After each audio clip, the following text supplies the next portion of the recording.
Bonjour, bonjour, ici Julien NC. Dans cette vidéo, j'aimerais vous montrer le processus complet que je suis pour écrire une note permanente selon le modèle Zettelkasten.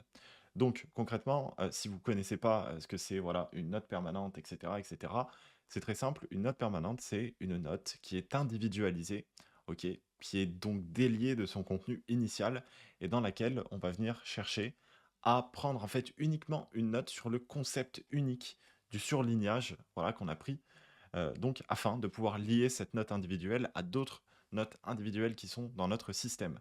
Avant de commencer, j'aimerais donc vous donner une visu macro de ce que nous allons voir et de comment ça se passe. Eh bien, tout simplement, lorsque on va venir écrire une note permanente avec la méthode Zettelkasten, l'ordre dans lequel on va venir l'écrire, ça va être un ordre de déconstruction, du plus grand au plus petit. On va donc partir d'une note brute, une note qui regroupe tous nos surlignages d'un livre, qu'on va donc venir faire passer dans eh bien, un extrait de surlignage, donc de la note brute à l'extrait de surlignage, donc uniquement les 20% voilà, qui font 80% de la valeur ajoutée du livre, qu'on va venir chercher et qu'on va venir traiter. Donc on va venir reformuler et réécrire, comme je vous l'ai dit. À ça, on va donc on va écrire une note permanente, puis à la fin, on aura donc plein de notes permanentes qui sont issues de ce contenu, et une note littéraire récapitulant toutes les notes permanentes issues de ce contenu. Donc, bienvenue dans mon second cerveau numérique sur le logiciel Obsidian.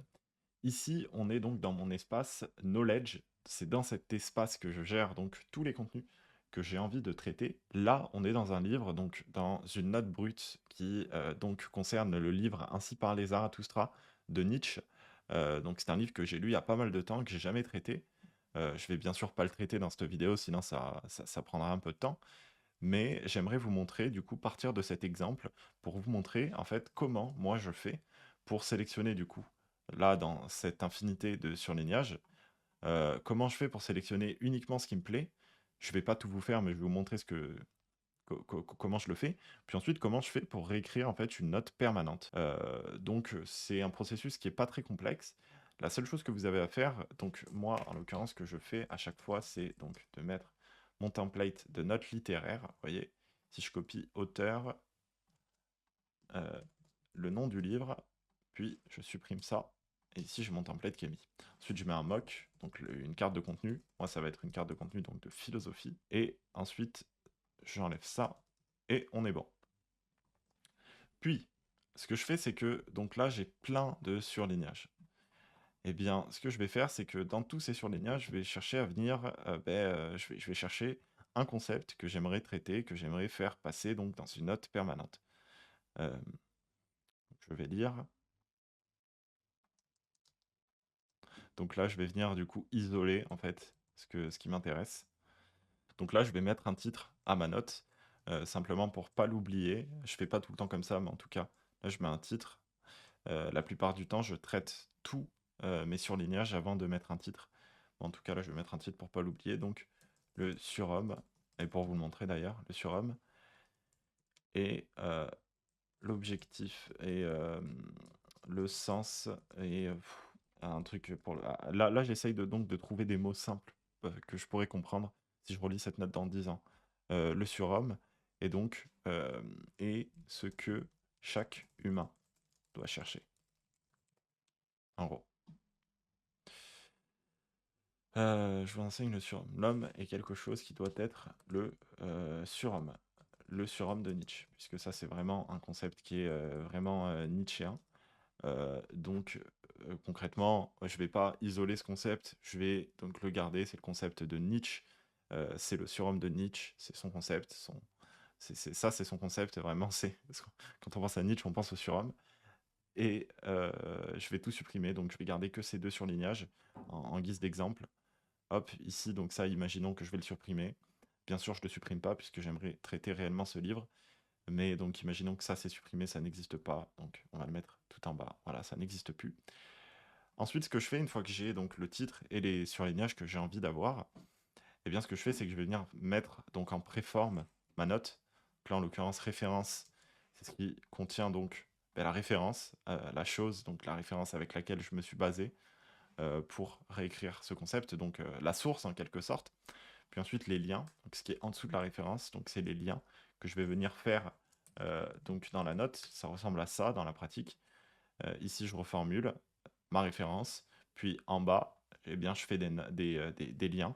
Et parfois, je fais même des liens donc, dans ma reformulation pour venir appuyer les propos donc, de l'auteur, pour venir les justifier ou pour venir les contredire. Et puis, je fais la même chose ici.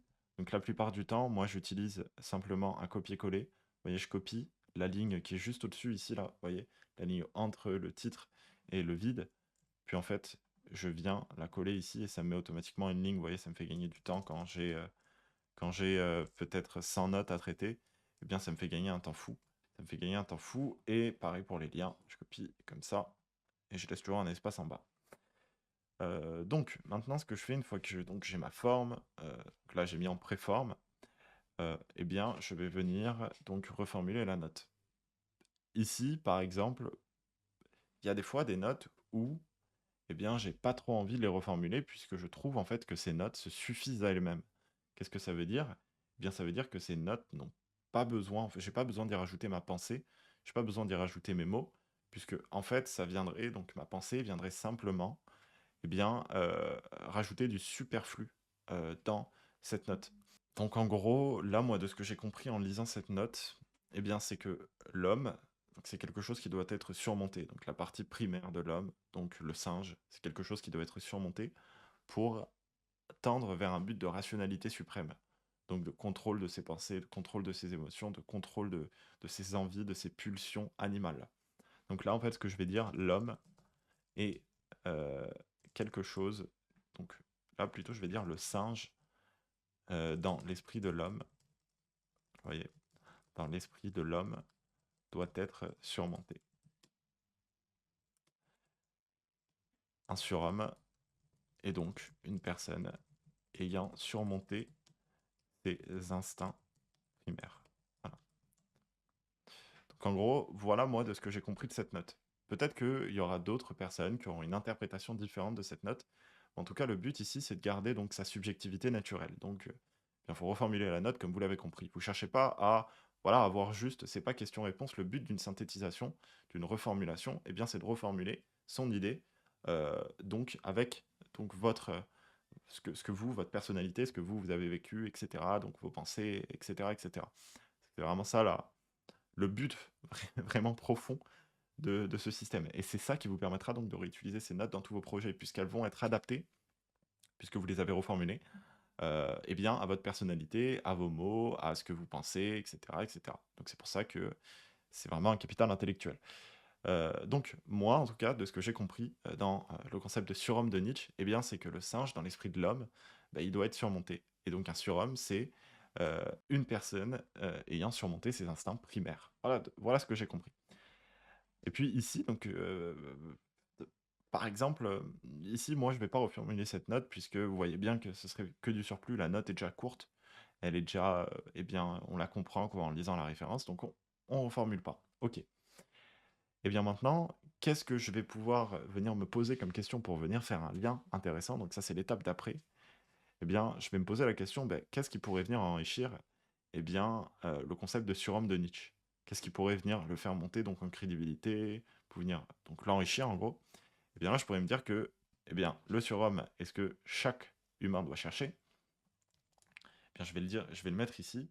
Je vais dire euh, encore, le surhomme est un concept important euh, car le surhomme est ce que chaque humain doit chercher.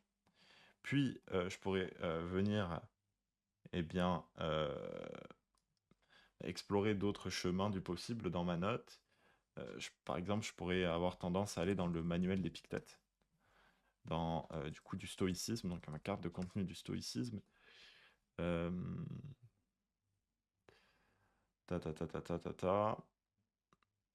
Donc, vous voyez là, j'essaye de chercher des notes qui vont venir enrichir donc à l'extérieur de mon système.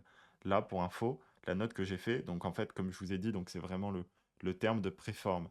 Ces notes, en fait, on les met en forme dans ce qu'on appelle du coup une note littéraire, mais ces notes n'existent pas réellement dans notre système. Elles n'ont pas encore été individualisées. Là, on les met vraiment en préforme, puis c'est avec un plugin qui s'appelle Note Refactor qu'on va du coup venir les individualiser. Donc, typiquement, quand vous faites, pardon, des notes qui sont internes dans votre note littéraire, vous devez faire gaffe à bien copier le titre de la note et puis à le coller dans un lien du coup qui est préfet. Donc là, je viens chercher du coup à lier cette note, cette prénote, à quelque chose qui est à l'extérieur de mon système. Et bien voilà, j'ai trouvé un truc qui va venir enrichir cette note. Pour devenir un surhomme, il faut connaître et comprendre la sphère de contrôle. Donc, un concept fondateur de le stoïcisme. Hop, donc là j'ai tout ce que je sais du coup à ce sujet. Ça c'est que des notes du coup qui sont individuelles et que j'ai mappé donc dans une note qui parle du concept de la sphère de contrôle. Et bien par exemple ici, vu que je sais du coup que le surhomme c'est donc surmonter ses instincts primaires et que le stoïcisme, la grande part de la philosophie stoïcienne, et bien c'est de réussir à passer outre bien ces instincts primaires, hein, c'est vraiment la logique, la rationalité pure. Et bien ici, vous pouvez voir que limiter son aversion, plus avoir de pensées intrusives, supprimer ses désirs, diriger ses désirs et ses peurs vers des choses que nous contrôlons. Donc ça vient vraiment enrichir le raisonnement de cette idée. Puis ensuite, en allant dans les notes qui sont du coup dans la sphère de contrôle, j'ai plein d'autres liens, vous voyez, qui me permettent du coup de venir toujours enrichir. Puis j'aurai un livre du coup de, par exemple, Sénèque, Lettre à Lucilius, par exemple, de Sénèque. Eh bien, je pourrais avoir donc d'autres notes qui viennent du coup enrichir cette note et donc toujours faire des liens. Toujours. Là, vous pouvez voir que j'ai énormément de liens. J'ai donc, bon, j'ai pas envie de j'ai 11 liens à l'intérieur de cette note et 11 en extérieur, vous voyez. Donc c'est vraiment pas mal. Euh, Ça fait beaucoup de chemins de découverte possibles, sachant que dans ces chemins de découverte, il y a d'autres chemins de découverte, etc. Puis par exemple, si on ouvre la vue graphique, vous pouvez voir que eh bien, par exemple, là, il y a un projet donc, qui s'appelle Clarity Thoughts. C'est donc une formation que je suis en train de créer. Je l'ai créé, je crois, j'ai fait le, le plan de la formation en même pas un jour. Vous pouvez voir qu'en fait, j'utilise toutes mes notes, du coup, que j'ai reformulées grâce à mes liens, donc à l'intérieur des méthodes que je crée. Vous voyez que c'est vraiment quelque chose qui est énorme, quoi. Vous pouvez voir qu'à chaque fois, eh bien, j'ai toujours des notes, plein de notes. Toujours, je peux aller toujours quelque part, en fait. Et donc voilà l'utilité de faire des liens. Là, dans un souci de simplicité, puisqu'en fait, faire des liens, euh, ça demande des efforts, hein, ça demande d'explorer en fait son, son second cerveau, d'explorer ses liens, d'explorer ses notes, ça demande du temps et des efforts intellectuels. C'est pas quelque chose qui se fait sans effort. Mais c'est comme quand on travaille, donc quand on crée un business, quand on fait des vidéos, etc. Eh bien, il y a ce qu'on appelle la traversée du désert. Donc, j'ai une note là-dessus, je crois, la traversée du désert. Bien, la traversée du désert, du coup, c'est un processus en fait qui se situe du coup au milieu de n'importe quelle aventure. Donc, eh bien, là, vous allez prendre des notes, vous allez avoir l'impression d'avoir donc aucun résultat. Ça va être un dur travail qui apporte pas beaucoup de résultats. Et d'un coup, en fait, vous allez vous retrouver avec, eh bien, plein de notes. Donc, euh, vous allez vous retrouver avec plein de notes qui sont interconnectées. Vous voyez, il y a une infinité de notes qui sont interconnectées. En fait, vous allez pouvoir utiliser toutes ces notes, en fait, tous ces concepts que vous avez reformulés. Voilà, ce sont vos concepts. Vous voyez, vous les avez reformulés, vous les avez adaptés à vous. Et concrètement, eh bien, c'est ça qui va vous permettre donc de réutiliser tout dans vos projets. Tout ce que vous connaissez, vous le réutilisez tout le temps dans vos projets, en fait. Et donc, c'est ça vraiment qui est fort. C'est ça qui est vraiment très fort. Vous pouvez voir que, par exemple, eh bien, cette note qui récapitule tout ce que je sais à propos des offres, eh bien, elle est liée à une vidéo que j'ai pas encore préparée, mais en tout cas, dans cette vidéo, eh bien, j'ai euh, eh bien, déjà des notes qui me permettent donc d'écrire en fait ma vidéo. Voilà. Et donc la plupart des vidéos que je fais, eh bien, je les écris en vraiment pas très longtemps. Il y a des vidéos, par exemple des vidéos de 10 minutes que j'écris en 5 minutes, quoi. Et des vidéos de 10 minutes, c'est des vidéos de 10 minutes qui apportent de la valeur vraiment, hein, qui sont bien préparées, qui apportent des concepts qui sont vraiment utiles dans la vie des gens. Donc c'est ça vraiment la valeur ajoutée de ce système, c'est de faire vraiment les choses très, très facilement, sans friction, de pouvoir se concentrer sur sa zone de génie. Et donc, voyez-le vraiment comme un capital intellectuel, donc quelque chose dans lequel vous allez investir pendant un petit moment. Vraiment, peut-être au bout de 2 mois, vraiment, ça va produire des résultats dont vous êtes satisfait. Puis une fois que eh bien, ça commence à produire des résultats, ça s'auto-amplifie comme un capital intellectuel. À mesure que vous faites rentrer de nouvelles notes, ça s'auto-amplifie. Eh bien, ça prend tout le temps en valeur, tout le temps, tout le temps, tout le temps, et ça vous permet de faire toujours plus de choses de façon toujours plus qualitative et d'une meilleure façon, tout simplement. Ça vous permet vraiment de vous concentrer sur votre zone de génie. Voilà tout pour cette vidéo, j'espère qu'elle vous a été utile. On a divagué, le sujet initial c'était comment écrire une note avec la méthode Zettelkasten, mais au final je vous ai expliqué un peu plus en profondeur eh bien, les liens, donc vraiment la valeur ajoutée principale de cette note, de cette méthode de prise de notes. J'espère que ça vous a permis de vous éclairer du coup sur cette méthode Zettelkasten. Donc si vous avez envie de créer votre propre capital intellectuel et de commencer à récupérer les dividendes du temps que vous passez à consommer du contenu, je vous invite à cliquer sur le lien qui se trouve dans la description. Dans ce lien, vous découvrirez une vidéo de 40 minutes dans laquelle je vous explique l'intégralité de ma méthode et comment vous pouvez la mettre en place et la répliquer chez vous afin de commencer à construire votre propre capital intellectuel. Je vous laisse cliquer sur le lien qui se trouve en description.